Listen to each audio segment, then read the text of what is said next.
Subscribe to Padma's Kitchen and press the bell icon for more videos. Hi అండి, welcome to Padma's kitchen. మీకోసం ఈరోజు సన్న రవ్వతో ఉప్మా చేయబోతున్నా.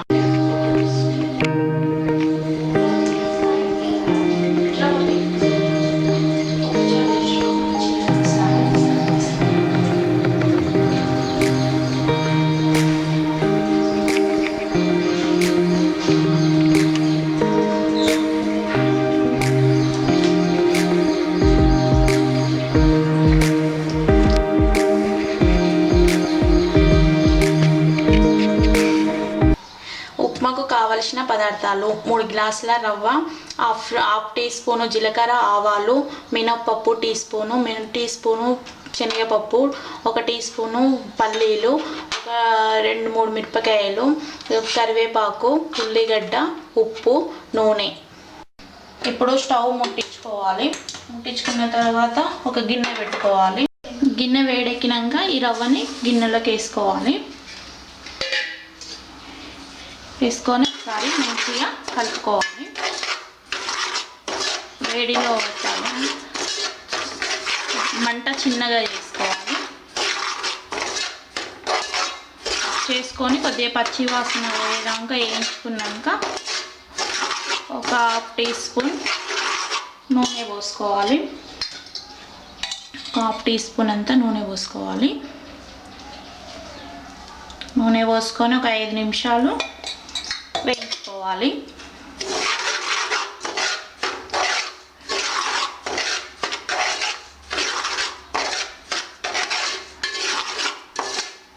ఒక 5 నిమిషాలు అయితే పచ్చి వాసన పోతుంది. మాడగొట్టకుండా మంచిగా తిప్పుకుంటూ బాగా వేయించుకుంటూ రవ్వ గడ్డలు కాకుండా వాటర్లో వేసేటప్పుడు ఉండలు కట్టకుండా మంచిగా వస్తుంది.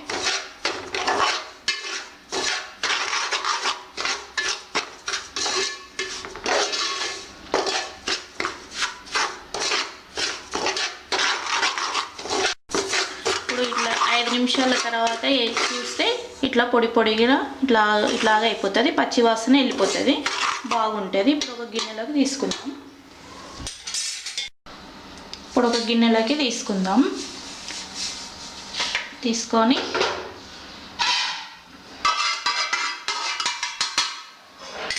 పక్కన పెట్టేద్దాం. మళ్ళీ గిన్నె పెట్టుకున్నాక మంట పెద్దగా చేసుకుందాం కొంచెం. తర్వాత 1.5 నూనె పోద్దాం గిన్నెలో.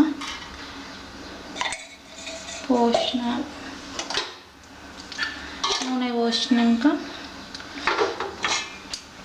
వేడెక్కినాక జీలకర్ర ఆవాలు వేద్దాం. ఆ తర్వాత మినప్పప్పు వేద్దాం. ఆ తర్వాత శనగపప్పు, ఆ తర్వాత పల్లీలు, ఆ తర్వాత పచ్చిమిర్చి వేసిన తర్వాత ఒకసారి కలుపుకుందాం.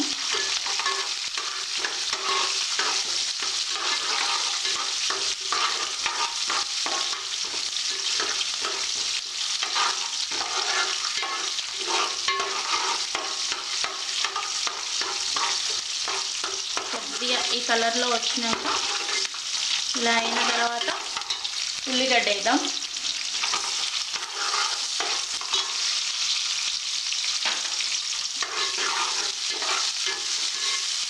ఉల్లిగడ్డ ఎక్కువ మాడితే టేస్ట్ ఉండదు, కొంచెం మామూలుగానే చేసుకోవాలి. పచ్చిగానే ఉండాలి ఉల్లిగడ్డ, అప్పుడే ఉప్మా బాగా వస్తుంది.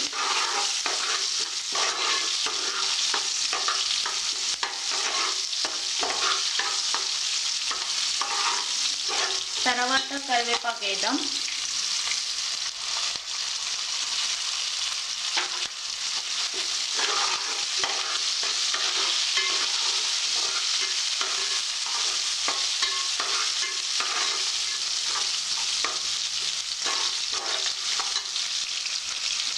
రుచికి తగ్గ ఉప్పు వేద్దాం.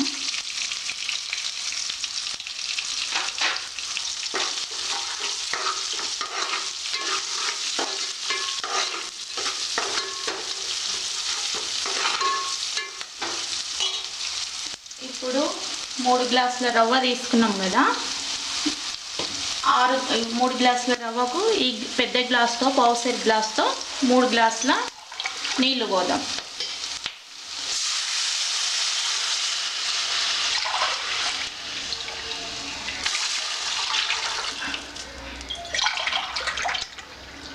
మూడు గ్లాసుల నీళ్ళు పోసినాం కదా. మంట ఫుల్లో పెట్టి 10 నిమిషాలు మసలనిద్దాం. మధ్యలో ఒకసారి సాల్ట్ సరిపోయిందా సరిపోలేదా చూద్దాం.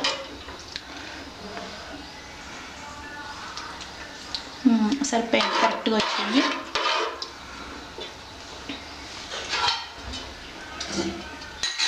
పది నిమిషాలు మరగనిద్దాం. 10 నిమిషాలు మరిగిన తర్వాత రవ్వ పోసేద్దాం.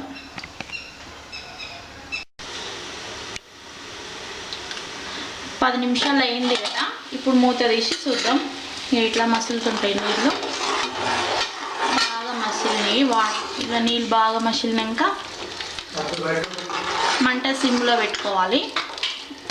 మంట సిమ్లో పెట్టుకొని ఈ రవ్వను వేసుకుంటూ కలుపుకోవాలి.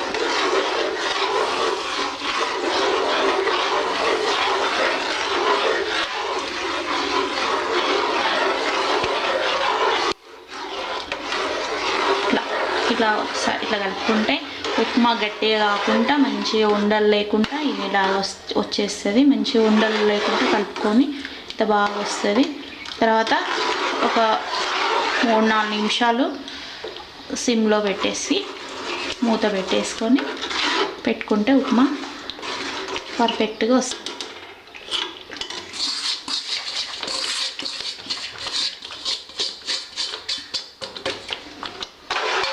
సన్న రవ్వ కదా, నీళ్ళు తక్కువ పడతాయి. గ్లాసున్నర నీళ్ళే పోస్తే బాగా వస్తుంది అనుకుంటాం, కానీ అలా బాగుండదు. మంచి ఇట్లా కరెక్ట్గా 2 గ్లాసులు పోస్తేనే లూజుగా వస్తుంది. ఉప్మా తినేటప్పుడు బాగా తినాలనిపిస్తుంది.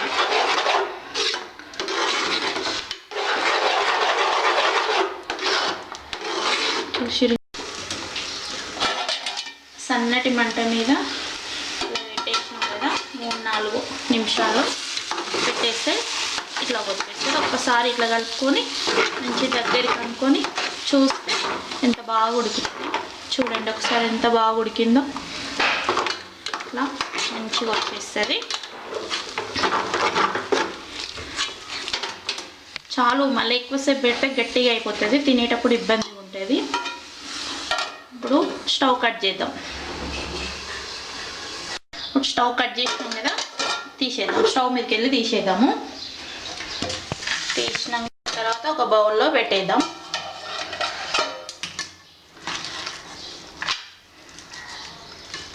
ఒక 3 టీ గ్లాసులు అయితే ఒక 5 మందికి సరిపోతుంది. ఇంట్లో ఫ్యామిలీలో ఇప్పట్లో ఈ రోజులలో 4కి 5కి ఎక్కువ ఏమి ఉండట్లేదు కాబట్టి కరెక్ట్గా టిఫిన్కి సరిపోతుంది. ఇందులో మామిడికాయ పచ్చడి కానీ, ఎల్లిపాయ కారం కానీ, నిమ్మకాయ పచ్చడి, టమాటా పచ్చడి, పల్లి చట్నీ ఏది వేసుకొని తిన్నా టేస్ట్గా ఉంటుంది.